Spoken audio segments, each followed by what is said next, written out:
is talking about the emerging role of digital technologies in corporate training. The big elephant in the room. We've heard a lot yesterday about how education was going to change, how we were going to train our teachers. Well, today we're going to get to the heart of it. What are we going to do about corporate training? And what a better list of panelists than the following. We've got Kelly Palmer. Kelly is on a mission to change how the world learns. She's an executive on the team of Degreed. She was Chief Learning Officer at LinkedIn, and she's now the co-author of the book, The Expertise Economy. We also have Nick Van Dam. Nick is the Chief Learning Officer at IE Business School, having spent over 30 years in similar positions at McKinsey. We have Caroline Moll, Director of edX Strategic Partnerships and leads edX team in Europe. And finally, we have Alicia Ricart. Alicia is the General Director of Digital S, the Spanish Association for Digitalization. The panel will be moderated by Alicia Ricart. Join me in welcoming the emerging role of digital technologies in corporate training.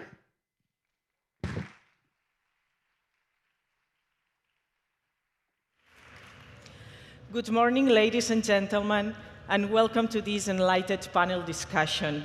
My name is Alicia Richard, and I am the General Manager of Digitales, the national trade association that promotes the digital transformation in Spain and represents the technology industry in Spain. It is a great pleasure for me to participate in the panel with our guests today and to welcome you to this event on its second day. The topic this morning is the emerging role of digital technologies in corporate training. When we chose this topic some months ago, it seemed challenging. So many journalists, conferences, seminars, papers, academics have been writing about the upskilling and reskilling of the workforce. Some have highlighted the difficulties to recruit and retain the best talent. In fact, over the past, companies have been struggling on what method of training brings the highest engagement levels or what training has the biggest impact on employees' performance. But now, an even more fundamental question needs to be addressed, and that is what professional skills are required to help organizations hire and retain the best talent. How do traditional companies need to be adapted to secure its continued relevance in a much-changed world? How do we help workers to discover, develop, and measure the skills they need to accomplish their goals? Are workers eager to invest in their careers? So there is no question nowadays that the transformation of our companies will be led by employees, and employees are going to be our best assets. For that reason, upskilling and reskilling is going to be key. Against this broad background, I would like to suggest several questions for the panel's consideration. First, and obviously, in the forefront of our minds, digital learning or blended learning. Is there a suitable model? Mobile learning grew in importance as learners demanded solutions that harness the portability of devices and allow them to learn anytime, anywhere. Some predicted that artificial intelligence would continue to grow as machine learning allowed for smarter learning, even though it has not become mainstream yet. And finally, a very general question. If we were starting afresh in 2020, how would be the corporate training might design differ from the current? Most CEOs think that they will need to reskill a quarter of their workforce to be future ready. Where do we start? Those are some questions which I'll ask the panel to address, and I'll ask them to start with 5 brief minutes statements. Then, in course of an hour or so that we have together, I hope that we can amplify the draw out some broad range of answers, thoughts on these issues. We have a distinguished panel today, which in a fundamental sense needs no introduction, so I will be very brief. Professor Dr. Nick Van Dam He's nothing to do with Jean-Claude Van Damme, but he's a bodybuilder in corporate training, and also he's a brain builder in this matter. He has been a former partner, HR executive and global chief learning at McKinsey. He's not working in the IA, in the corporate learning innovation, and he has been working in Deloitte. Thank you so much. Kelly Palmer has a very ambitious mission in her life, and is to change the way the world learns.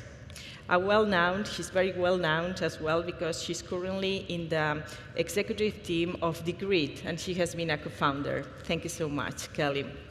And last, Caroline Moll. She's the head of edX in Europe. edX, for the ones that didn't know, it's a company founded by Harvard and MIT that offers more than 200,000 courses for the world's leading academic and institutions. Thank you so much for being here. So I don't think we could have a better and qualified panel to address these issues, and I won't take more time. So I will invite Kelly first to start with her thoughts, then Nick, and then Caroline. The floor is yours, Kelly. Thanks. Thank you so much. Sure if my mic's working. There we go. Thank you so much. It's great to be here today, and it's great to be here with Nick and Caroline. I think that upskilling and reskilling the workforce is probably the most urgent issue of our time. And it's a great time to be in the learning field. So if you are in the learning field, this is probably the most exciting time to be in the learning field. I have spent my whole career in Silicon Valley.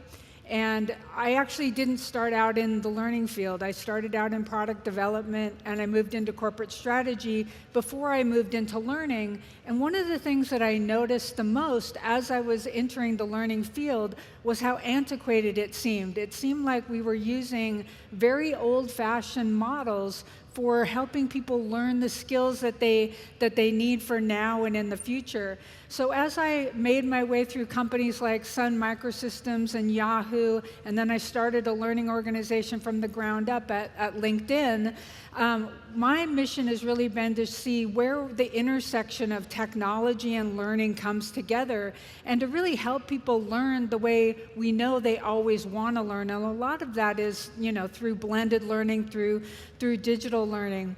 And so I joined Degreed a few years ago, and Degreed is actually an education technology platform that helps people discover, track, and measure all the learning that's out there, not just the old, boring e-learning courses we're used to, and not classroom lecture training, but all the learning that's out there, the way people really like to learn through YouTube videos and podcasts and articles and books. And so that's the first part of the journey. But really, when we get back to the upskilling and reskilling topic, it's really about helping people tie all the learning that they're doing to building skills for the future. So one, that they can either get better at the job that they already have, or they can prepare themselves for the jobs of the future. And that's really the call to action here, is to say, how do we help people build skills for the future? So if, as you said, some people estimate it's 25% of the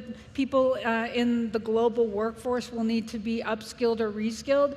Other estimates say that it's up to 50% of our workforce that needs to be upskilled and reskilled.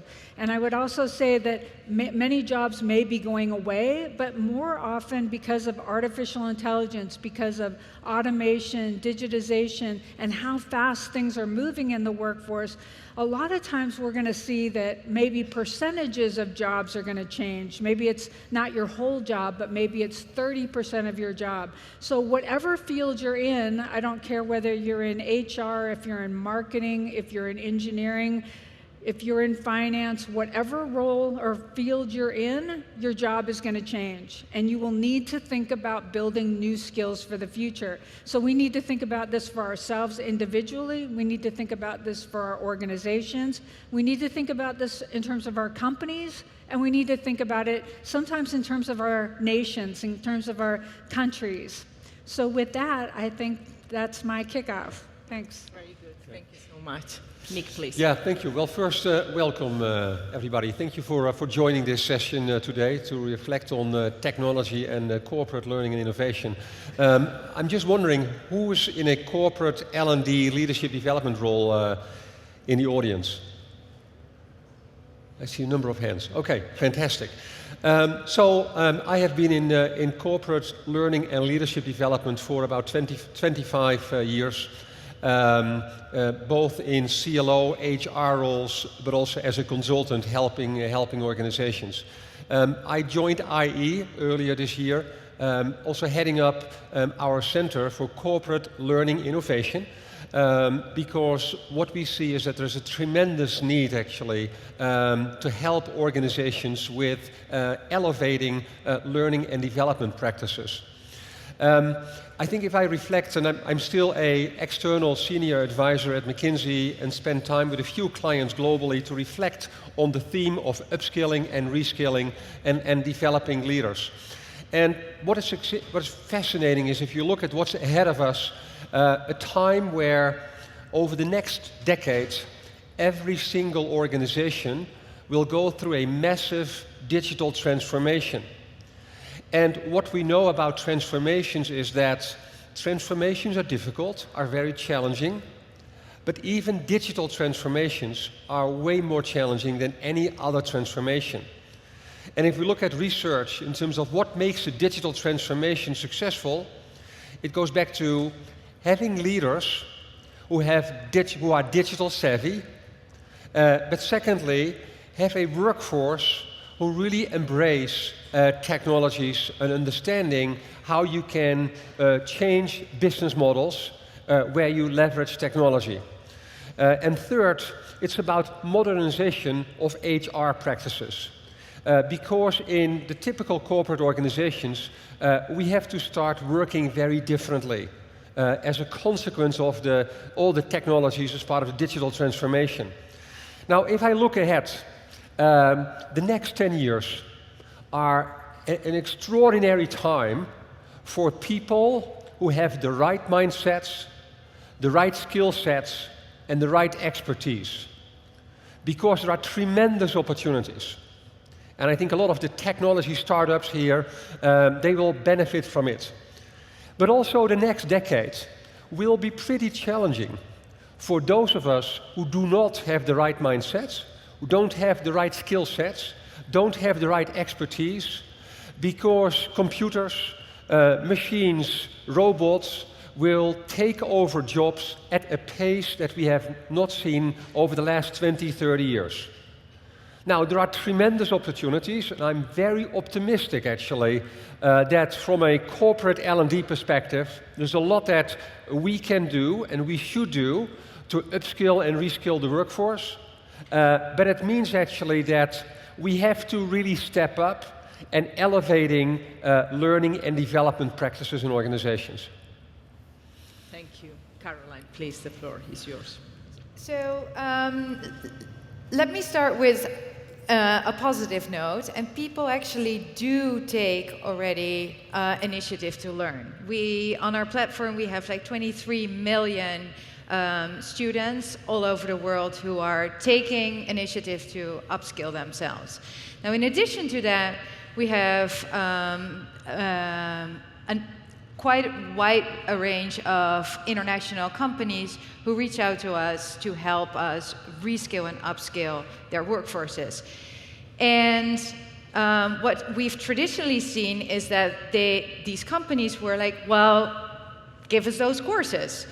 And we've been much more consultative with them in like, what is your core business? What is it what you're trying to do? And what are the skill sets for those core strategic areas? What is your organizational culture that you need additional courses for? And then what are the management and human skills, as we call it, that you want your technical people to develop? And so we've been helping organizations with building pathways that are most relevant. Now, in addition to that, our platform is founded by Harvard and MIT as a not-for-profit platform, open source. And what we've seen is lots of nations have actually set up open edX instances to educate their nations. So not only are companies taking responsibility and individuals taking responsibility to upskill and reskill themselves, but also nations who are providing learning opportunities to train their people.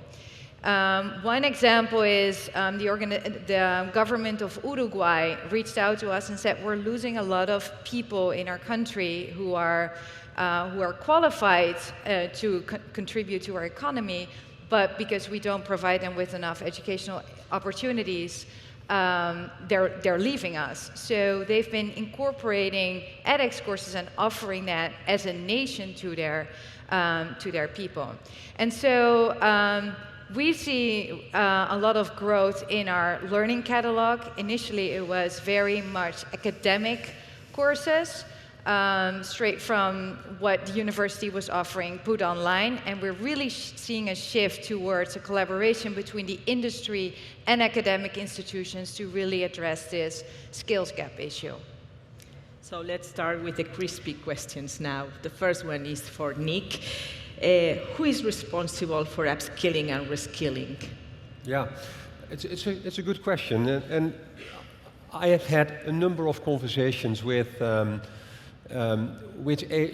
chief HR officers in organizations on this topic. And there are a couple of things to keep in mind. One is, as we have seen recently, there's kind of a little bit of shift happening globally from a move from focusing on shareholder value to more stakeholder value. And we think about stakeholders, one of the stakeholders in organizations are our people, right? From a corporate perspective, if we reflect on, the purpose of organizations, there are more and more organizations, and one example, a financial services organization, who said, you know what, we want to be an organization where we share with people, if they join our organization, we will help them to make sure that their jobs, their skills stay relevant in their career. So, and that could be a role or other roles in our organization, or finding a role in an organization, anywhere else. So basically make it part of your purpose, make it part of your overall mission actually, as an employer who will take care of people, and as a consequence, that will have a huge impact on society. So that's kind of an interesting shift in terms of thinking actually. But obviously, the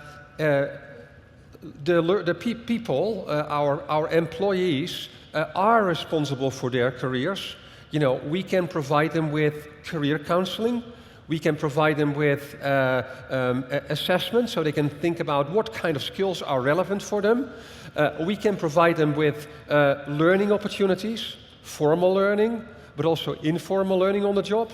But at the end of the day, of course, it's people, our employees, they are in charge, right? So that's kind of the second audience. And then third, Caroline is referring to it, there are more and more governments around the world who are reflecting actually on what is ahead of us, and they are working on policies that will help and incentive organizations to beef up their investments in people capability development, but also give tax advantages to employees to take courses and to upskill and reskill.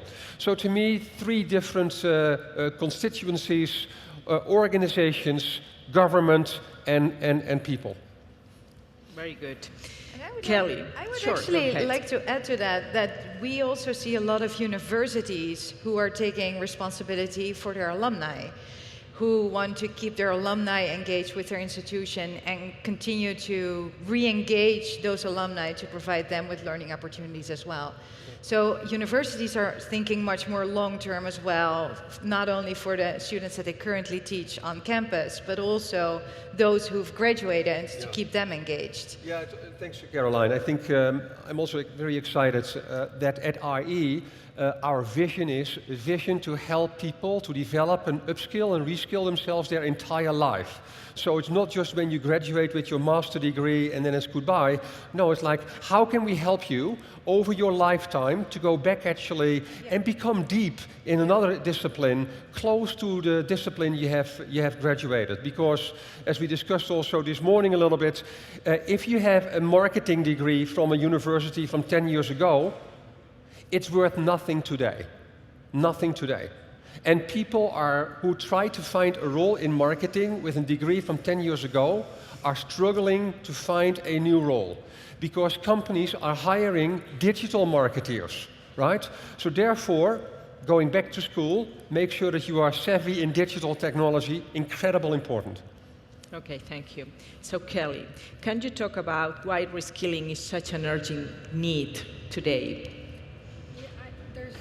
There's so many reasons why reskilling is so urgent today, but it's what we've been really talking about. If you're not continuously building skills all the time, you're not going to be relevant in the workforce. So as Nick was saying, if you're relying on a degree that you got 10 or 20 years ago to take you through the entirety of your career, it's not going to happen anymore. My son, for example, just graduated from college 2 years ago, and he's in the workforce and he's already been building new skills just over the 2 years that he's been in the workforce. So this is what we're seeing is that even new college grads, they can, degrees are great as a foundation, but then you need to keep building those skills if you want to stay relevant. And I think that's where we find a lot of people who haven't really thought about building skills throughout their career, realizing that they're trying to get new opportunities, or they see maybe their job is going away, but they're not really sure, where to go next. And so some advice that I would give, in terms of people thinking about it, and it is a multi-pronged approach. From an individual level, you really need to think about, what skills do I have? What skills will I need in the future? And how can I fill those gaps? And then from an organizational level, organizations need to also be looking at their teams and saying, do I have the right skills in my organization to take us forward? So one example I can give you there is like when I was at LinkedIn, I had the great opportunity to start a learning organization from the ground up, and it's not often that you get that opportunity. So instead of hiring people with traditional learning skills, instead of instructional designers, I started hiring people who could curate content, who understood data analytics, who understood technology more than just the technology that people have been using in the past, but all the technology that they're going to need. I hired people who had information about all the content that's out there, all the content partners. So if you think about the role of the CLO moving forward, or learning people moving forward, the skill sets are very different. And that doesn't mean I'm optimistic as well. It doesn't mean a doom and gloom scenario. It just means take a look at the skills that you have, understand where your field is going, and try to fill those gaps while you're on the job. I think that can really help. But companies are realizing that this is such an important initiative. You can see that Amazon recently announced that they were investing $700 million in upskilling and reskilling. Yesterday, PwC announced $3 billion. AT&T has announced huge investments. So you'll see, and these are not HR departments that are doing this. These are CEOs that are talking about this as part of their business strategy, because they realize if our employees don't have the skills that they need to be successful moving forward, the company won't be successful moving forward. So that's why reskilling and upskilling is so important. So given that the half-life of skills is between 2 and 5 years, what skills you think should people focus now? Yeah, I think to be ready in the future, I think it's important to understand this half-life of skills notion, because it used to be, again, you could get a 4-year degree or a master's degree, and that education would take you through the entirety of your career. And we know that that's no longer true. So when we talk about the half-life of skills being 5 years, it means that that's the longest amount of time your skills are going to be relevant before you have to update them and change them. And if in Silicon Valley, what we're realizing is that, and actually it's not just Silicon Valley, it's around the world, that technical skills, the half-life is only 2 years. So if you're building technical skills, after 2 years, you're going to have to be learning something new. So I think that that's really important to understand as you think about how often you're going to have to be learning new skills. So then people will often ask, okay, what are the top skills that you need for the future? And I kind of separate those into 2 categories. One being what has traditionally been known as soft skills, but I like to call them power skills because I think that they're so much more important than they ever have been. And those are the skills like collaboration and problem solving, emotional intelligence, communication. Those are those uniquely human skills that are going to be so important to us moving forward as machines start to take over some of those more routine tasks that we see in people's jobs.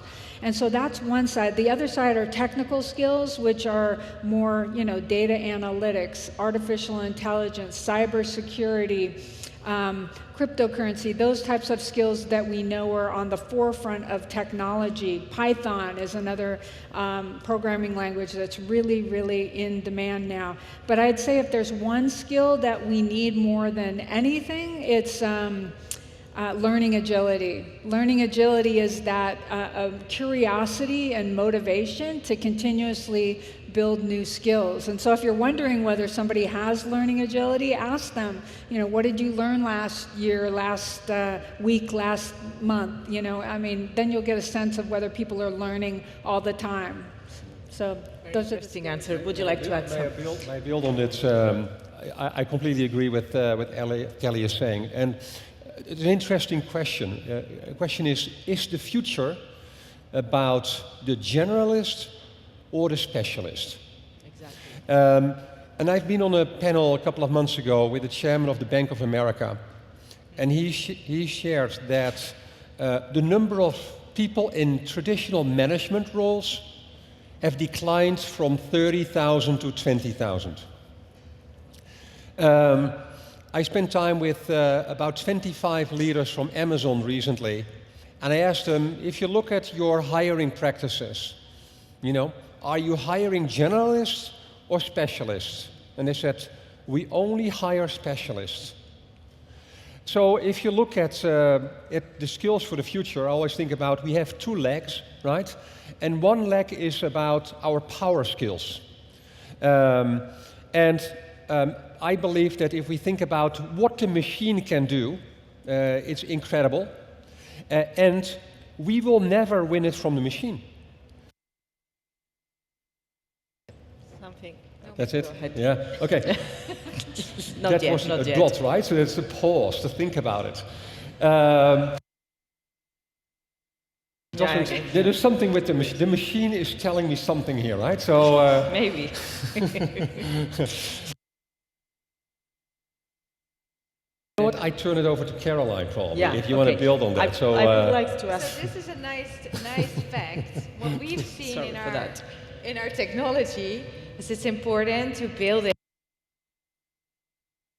So it's also failing. So It's just you now. yeah, okay. I'm sorry for that. So let me ask Caroline. Yes. Maybe the audience didn't like the previous topic. No, most CEOs think that they will need to reskill a quarter of their workforce to be future ready. So where do we start?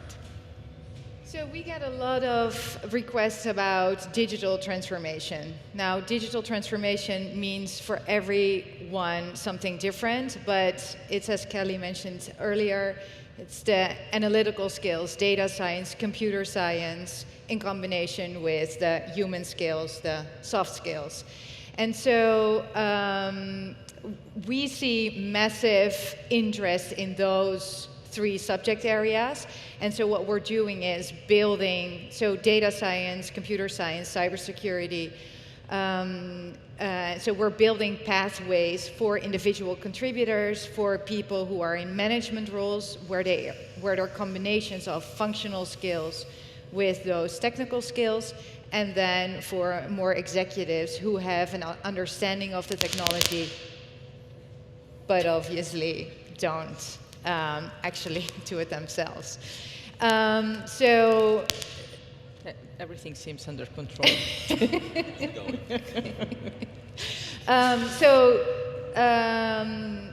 The other thing that I wanted to mention here as well is we initially engaged with CLOs, but what we're seeing more and more is that corporate social responsibility departments of companies are also invest massively in reskilling their workforces. So we're now conceptualizing micro-bachelors, which is 25 to 50% of a bachelor's degree. And that's actually funded by corporations who actually help their workforces get part of a degree. And so there's also a shift going on with traditionally just HR in a much broader sense of companies who take responsibility to take responsibility in the development of their people. Because as we all know, we see that people want to learn. It's just that they need help in what to learn, and they need to have an infrastructure to learn. And if you provide that to your employees, 94% of them, based on the latest research, is willing to stay. Because you better invest in the people that you have to reskill them than hiring in a highly competitive environment new people, which costs you most of the time one and a half times more than investing in the people that you know and that you have. Okay, very good. And why don't you provide us an example of any best practice that you have seen in one of the companies that you have put in place, some corporate training techniques? Yeah, so we have a couple of examples. One example is Tech Mahindra in India. They had 20,000 engineers that they wanted to reskill, and so we've designed a pathway for those people to massively retrain and upskill them. So that's an example where we've really worked closely together with that company and our content providers to make sure that that pathway would lead to the desired outcomes. In addition to that, as I mentioned earlier, we see nations, governments, we see other universities using courses from other universities because they don't have the capacity and the faculty to actually teach their on-campus students data science or cybersecurity. And we've been working with Singapore in providing the content for their nation. And so it's more and more a collaboration and extensive pathways for upskilling and reskilling people. Is Singapore the best practice in governments? I think so, yeah. Also because it's a small government, but we also have the other best practice, I would say, is Israel. Yes. So Israel is an edX partner, and they actually have their own platform for their nation, where they provide high school education, higher education in various languages to really ensure that people have the skill sets that they need. France has taken initiative as well, so they have their platform in French, Russia, Jordan. So we see a lot of different initiatives to take responsibility for the education. Interesting. Would you like to add something? Yeah, I'd like to add as well, there's a couple of examples of companies that I think are doing some innovative things. It's interesting to think about best practices for upskilling and reskilling because it's kind of new. I think people are trying to figure it out all over the world, exactly what the best strategy is. But I have a few examples that I can share. One is Unilever. I'm actually working pretty closely with their chief learning officer. Tim Munden, and they're putting together a skills strategy that's actually part of their business strategy. Rather than putting together separate learning programs that are off to the side, he's working with their CHRO and the CEO to say, we need a skills strategy for our company. And I love their approach, because basically what they're saying is that ultimately we want our employees to own their own development, but we do need, and research has shown this, that employees want guidance. They don't want the command and control type of environment at companies, but they do want guidance, like what skills are most important to the company, in addition to what skills are most important to me as an employee in my career. So Unilever has identified some 3 to 5 skills at the Unilever level that they're saying these are the skills that are going to be most important to us moving forward. And one example of a skill is just digital literacy. They want all of their employees to be digitally literate. So they give guidance at the company level. Then from the organizational level, in marketing, they've identified 3 to 5 skills in marketing that the marketing people will need to move forward guidance-wise, engineering, finance, all the functional areas, including HR. And then they're asking their employees to say, take a look at your own career development and where do you want, what skills do you have and what skills do you need for your current career, or what skills might you need if you want to go into another area. And I think what's most important too is it's getting people excited about wanting to stay at Unilever and build skills, to your point, within the company, because it's so much more advantageous, and it will become even more important moving forward that companies try to reskill rather than hire. They're not going to be able to find the talent outside. And then I'll give you one more quick example of Booz Allen Hamilton, who realized that a couple of years ago that they didn't have enough people in data science and data analytics right now for what their clients were asking for. So they put an initiative together called Data Science 5K, where they said we're going to upskill or reskill a quarter of our workforce over the next 2 to 3 years in data science and data analytics.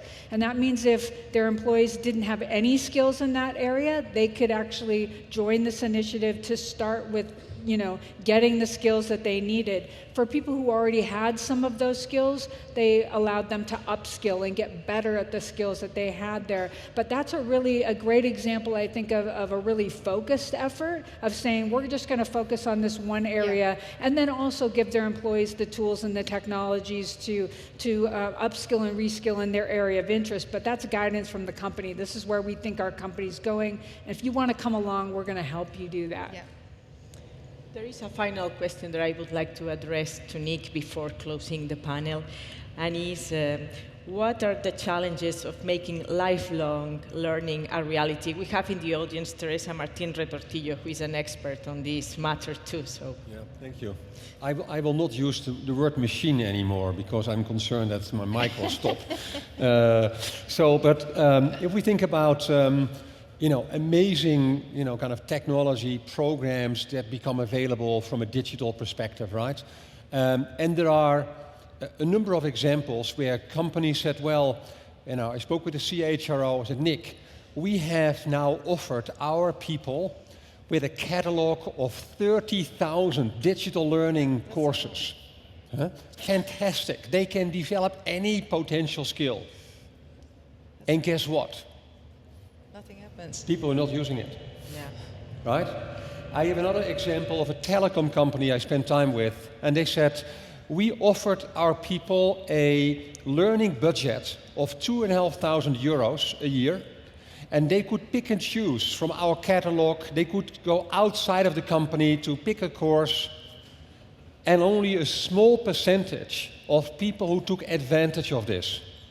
And if you're in telecom, disruptive industry, fast changing, right? Another example in financial services, a lot of highly educated people, an amazing catalog of learning and leadership development programs. People are not signing up for it. So, and that goes back to, there is a supply side of learning, digital, classroom, blended, etc. But if people don't have a mindset as a learner, guess what? They will not take advantage of it. So, and if we reflect on the notion that people will be in the workforce for 40 to 45 years, and if we look ahead in terms of all the changes and the need for upskilling and reskilling, there needs to be a very compelling story for people to understand why they own their career and why it's important to take advantage of a number of programs and capability development, because in absence of that, there's a huge risk that people at one point in time don't have the skills anymore. As a consequence, they have to leave the organization. And unfortunately, if you don't have the right skill set, there are less opportunities also in other organizations to find a role. So it's all about how can we help people in organizations to understand the story, why lifelong learning is incredibly important. And it's not about the learning, it's about employability. And I said, if you have a discussion with people about, are you interested in working for an organization your entire life? They said, yeah. Are you interested having a pension when you retire? Sure. Okay. If that's what you expect, honestly, the only way to get to your retirement is to upskill and reskill yourself. My last comment is, I interviewed a number of people in the financial services sector who lost their jobs, highly educated people. And I asked them, you know, in the whole digital disruption, you know, did you not see the train coming? And they said to me, Nick, I thought I work for this amazing brand. I really enjoy working here. My manager appreciates me. I'm getting a high performance rating at the end of the year. I really enjoy all my colleagues. My work is going really well. I never thought that my job would be disrupted by technology. And then I asked them, what should your organization have done differently? Yeah. And they said to me, Nick, I wish that my organization has not given me just an option to do some capability building, but more or less forced me to do it. Yeah. And said, you know what, if you want to stay in this organization in 5 years from now, you have only one option. You need to upskill yourself. Here are 3, 4 different roles potentially. Get ready for one of those roles. If you don't, there will be a problem. Right, thank you so much. So to finish the panel, just quick headline. Kelly, to wrap up your intervention, just 2, 3 words or a crazy and counterintuitive health prediction for the next 5 years.